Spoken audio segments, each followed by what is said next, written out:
Hospital పోతున్నా రాత్రి మీరే దెబ్బతిండ్రు. ఒక 2 minutes కాదు 2 నిమిషాలు ఆగండి. డాక్టర్ తో మాట్లాడి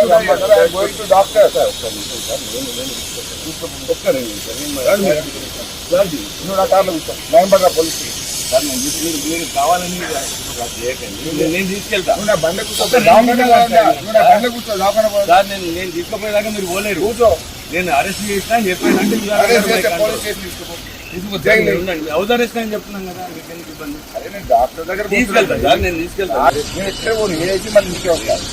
నువ్వేరా నువ్వు అప్పుడు 10 మంది వేసుకొని నన్ను అడుగుతా తీసుకెళ్తాను. ఏజ్ తీసుకుంటే ఎక్స్రే తీసి తీసుకురా.